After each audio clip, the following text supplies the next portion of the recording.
शिमला में महात्मा गांधी पुण्यतिथि पर श्रद्धांजलि सभा आयोजित। राज्यपाल शिव प्रताप शुक्ल ने की श्रद्धा सुमन अर्पित। सीएम सुक्खू मौके पर रहे मौजूद। शिमला में विधायक प्राथमिकता बैठक के 2 चरण पूरे। विधायकों ने सीएम सुक्खू के सामने रखी प्राथमिकताओं का बजट में होगा समावेश।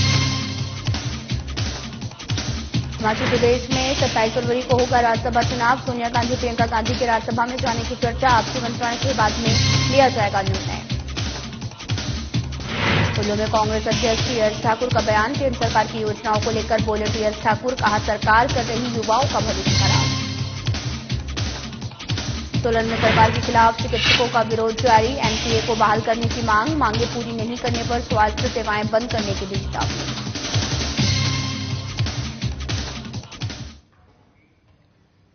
नमस्कार, मैं हूं आपके साथ अंकिता पाल। ब्रीडिंग की शुरुआत करते हैं। शिमला में महात्मा गांधी की पुण्यतिथि को देश भर में शहीदी दिवस के रूप में मनाया गया है। इस मौके पर शिमला के ऐतिहासिक रिज मैदान पर महात्मा गांधी की प्रतिमा पर राज्यपाल शिव प्रताप शुक्ल, सीएम सुखविंदर सिंह सुक्खू, कांग्रेस प्रदेश अध्यक्ष प्रतिभा सिंह और मंत्रिमंडल के सदस्यों ने श्रद्धांजलि अर्पित की है। शिव प्रताप शुक्ल ने महात्मा गांधी को याद करते हुए कहा कि पूरा देश उनके बलिदानों के लिए उनका कृतज्ञ है। वहीं इस दौरान कांग्रेस प्रदेश अध्यक्ष प्रतिभा सिंह ने कहा कि महात्मा गांधी की पुण्यतिथि के मौके पर वे सभी महात्मा गांधी को श्रद्धासुमन अर्पित करने आए हैं। साथ ही प्रतिभा सिंह ने यह भी कहा कि महात्मा गांधी सभी को एक साथ मिलकर आगे बढ़ाने की प्रेरणा देते हैं और हम सब भी उन्हीं के आदर्शों को आधार बनाकर एक साथ मिलकर आगे बढ़े। पूज्य बापू की आज पूर्ण तिथि है और मैं समझता हूं कि आज पूरा राष्ट्र कृतज्ञ है उनके लिए। उन्होंने इस देश को आजाद कराने के लिए जो अपनी भूमिका निभाई, उससे पूरा देश एक बात मान करके चला कि अहिंसा के आधार पर हम बापू के साथ हैं और इस देश को आजाद कराने के लिए कृत संकल्प है। समय समय पर उन्होंने सबको इसका मार्गदर्शन दिया। आज हम सभी लोग निश्चित रूप से मान करके चलते हैं कि इस देश के आजादी के महत्वपूर्ण सूत्रधार के रूप में पूज्य महात्मा गांधी जी थे। मैं अपनी तरफ से, हिमाचल प्रदेश वासियों की तरफ से उनको अपनी श्रद्धा सुमन अर्पित करता हूं। आज महात्मा गांधी को हम सभी अपने श्रद्धा के सुमन अर्पित करने आए हैं। हमने उनसे यही प्रार्थना की है कि वो दिव्य आत्मा हम सबको आगे बढ़ने की प्रेरणा देते रहें और उन्हीं के मार्गदर्शन पर हम आगे बढ़ते जाएं। ऐसी हम उनसे भी, उस आत्मा से भी प्रार्थना करते हैं और ईश्वर से भी प्रार्थना करते हैं कि सबको साथ चलने की और एक रहने की हमें प्रेरणा दे ताकि हम देश का और प्रदेश का विकास कर सकें।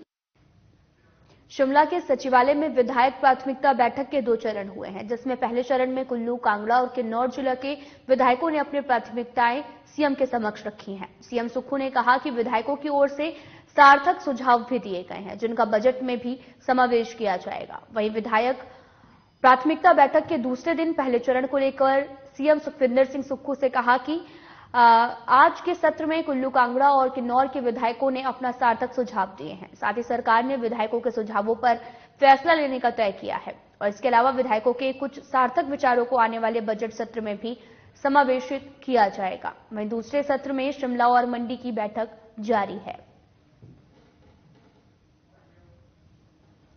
देखिए, अभी कांगड़ा और कुल्लू और किन्नौर जिलों की प्लानिंग की बैठक हुई। उस बैठक में बड़े सार्थक विचार सम्मानीय विधायकों ने रखने हैं और उस सार्थक विचारों पर कुछ में हमने फैसला किया, कुछ पर आने वाले समय में जो बजट आएगा उसमें उनके विचारों को समावेश में किया जाएगा। मेरा ये मानना है कि सभी विधायक अपने विधानसभा क्षेत्र का जो प्रतिनिधित्व करते हैं, वहाँ की मूलभूत समस्याओं से अवगत होते हैं। उनके से जानकारी जब हमें मिलती है तो हमें बजट की योजना बनाने में महत्वपूर्ण योगदान उनसे मिलता है। इस दृष्टि से हम ये हर वर्ष 2 दिन प्लानिंग की बैठक करते हैं और सभी पक्ष और सत्ता पक्ष के विधायक में आकर अपनी बात। हिमाचल प्रदेश से राज्यसभा की एक सीट खाली हो रही है, जिसको लेकर 27 फरवरी को चुनाव होना है और वहीं प्रदेश में कांग्रेस की सरकार है और ऐसे में सोनिया गांधी या फिर प्रियंका गांधी के इस सीट से राज्यसभा में जाने की चर्चा भी की जा रही है, जिसको लेकर प्रतिभा सिंह ने कहा कि सोनिया या प्रियंका गांधी चाहे तो हिमाचल प्रदेश से सांसद के रूप में राज्यसभा जा सकते हैं। वहीं बताया यह भी जा रहा है कि दोनों नेताओं से मंत्रणा के बाद में इस पर अंतिम निर्णय लिया जाएगा। इसी के साथ केंद्रीय बजट को लेकर भी उन्होंने कहा है।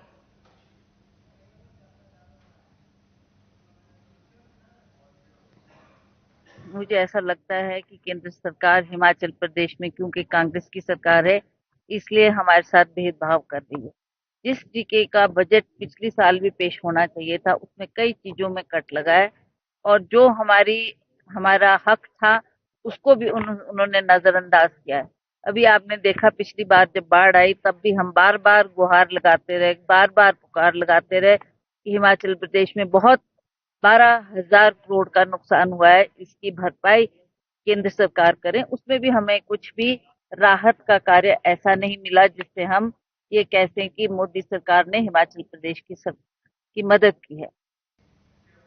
खबर कुल्लू से है, जहां पर आपको बता दें कि ढालपुर में पत्रकारों को संबोधित करते हुए Himachal Pradesh ex serviceman league Congress के अध्यक्ष सेवानिवृत्त ब्रिगेडियर टीएस ठाकुर का भी बयान सामने आया है, जिसमें उन्होंने ये भी कहा कि केंद्र सरकार की तरफ से जो भी अग्निपथ योजना चलाई जा रही है वे एक लंगड़ी योजना है। इससे युवाओं का भविष्य खराब होगा तो वहीं देश की सुरक्षा में भी खतरे में पड़ जाएगी। ये योजना सिर्फ 4 साल के लिए है और उसके बाद देश का युवा बेरोजगार हो जाएगा। इसी के साथ उन्होंने ये भी कहा कि इस योजना के तहत 17 साल से लेकर 21 साल तक युवा भाग ले सकते हैं और इसमें कोई पेंशन नहीं है।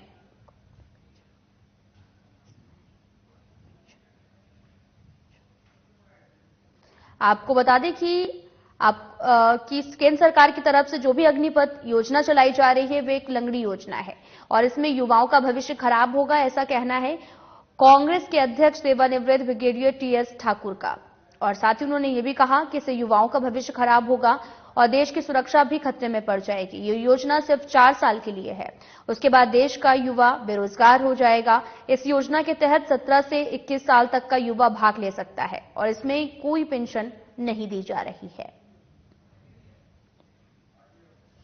अग्निवीर योजना जो है वो 4 साल के लिए है और इसकी एज जो है वो 17 से लेकर 21 साल तक की है और इसमें जो है कोई इसमें रैंक नहीं है, ना इसमें कोई पेंशन है और 4 साल के बाद जो है वो 25% है उनको जो है वो रेगुलर किया जाएगा और 75% जो कैंडिडेट हैं उनको जो वापस घर में भेजा जाएगा।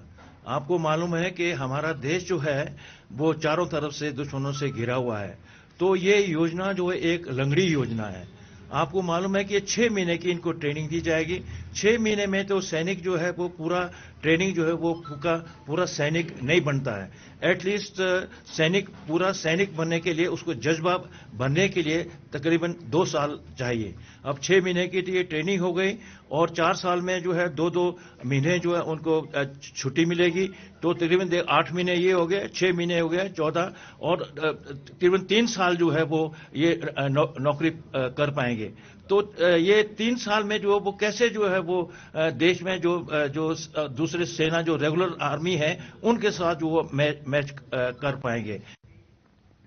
खबर सोलन से है, जहां पर 1 सप्ताह से ज्यादा समय से अपनी मांगों को लेकर चिकित्सक काले बिल्ले लगाकर विरोध प्रदर्शन कर रहे हैं। आपको बता दें कि चिकित्सकों की 5 प्रमुख मांगे हैं, जिनमें से मुख्य मांग जो है वो एनपीए को बहाल करना। वहीं हमारे संवाददाता से बात करते हुए सोलन जिला में चिकित्सक एसोसिएशन के प्रधान डॉक्टर कमल अटवाल ने भी बताया कि सरकार से डॉक्टर अपनी मांगों को लेकर काले बिल्ले लगाकर विरोध कर रहे हैं। यदि सरकार वार्ता के लिए बुलाती है और उनकी मांगों को पूरा किया जाता है तो ठीक है, नहीं तो पूर्णतः स्वास्थ्य सेवाएं बंद की जाएंगी।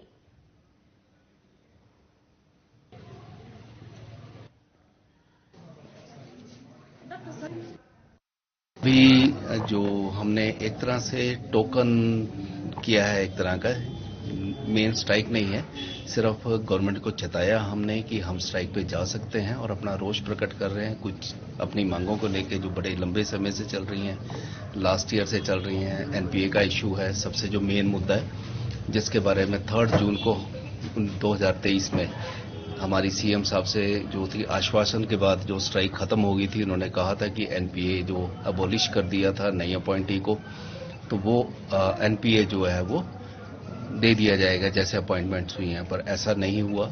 इसके चलते अभी जो है जो ऑलरेडी डॉक्टर्स सर्विस में थे उनके लिए जो एनपीए था रिटायरमेंट के लिए भी बेनिफिट्स के लिए कैलकुलेट होता था, पर वो भी अब उसमें से भी हटा लिया गया है। जिला कांगड़ा के तहत राजकीय प्राथमिक पाठशाला फतेहपुर में बाथरूम में बच्चे को बंद करने के मामले में विभागीय जांच बिठा दी गई है, लेकिन बताया यह भी जा रहा कि इस मामले पर बच्चे के परिजन कोई भी कार्रवाई नहीं चाहते हैं। दरअसल सजा के तौर पर बच्चे को बाथरूम में बंद किया गया था और छुट्टी के बाद भी बच्चा बाथरूम में ही बंद रहा, जिसकी स्कूल प्रशासन को खबर तक नहीं थी। वहीं काफी समय बाद जब बच्चे के चिल्लाने की आवाज स्थानीय लोगों ने सुनी तो उसे सीढ़ी के द्वारा बाहर निकाला गया। मामले को लेकर स्कूल में कार्यरत अध्यापक संजय कुमार ने बताया कि बाथरूम के दरवाजे पर ताला लगाया गया था। हां, उनकी ये गलती हुई है, उन्होंने बाथरूम के केबिन की जांच नहीं की थी।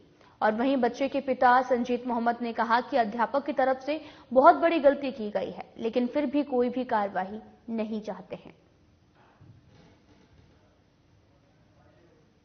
सर एक्चुअल में बात ऐसे कि ताला मैंने बंद किया। अच्छा।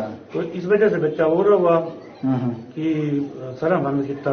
अच्छा। हाँ जी, नहीं तो ऐसा मेरे को तो ऐसा कोई वो नहीं है कि बच्चे के बारे में कि मैं उसको सजा दी जब कुछ ऐसा बोल रही है, तो ऐसा तो मेरी तरफ से ऐसा कोई वो नहीं है। हाँ, गलती है, ठीक है, हमने बाथरूम के अंदर जाके चेक नहीं किया। अच्छा, अंदर आपने जो बाथरूम के अंदर के जो अलग अलग बने हुए हैं वो नहीं चेक किए थे? कैबिन नहीं किए चेक, क्योंकि दरवाजे खुले हुए थे। अच्छा। हमने तो ये सोचा कि ठीक है नहीं है कोई, फिर भी हमने आवाज लगाई तो कोई रिस्पॉन्स नहीं आया। अच्छा। तो फिर हमने दरवाजा बंद किया और अपने। तो आपको कैसे पता चला कि ये घटना जहाँ घट गई? हमें तो सर फोन आया ना फिर। अच्छा। हाँ जी। हाँ, फिलहाल इस वीडियो में इतना ही। नमस्कार।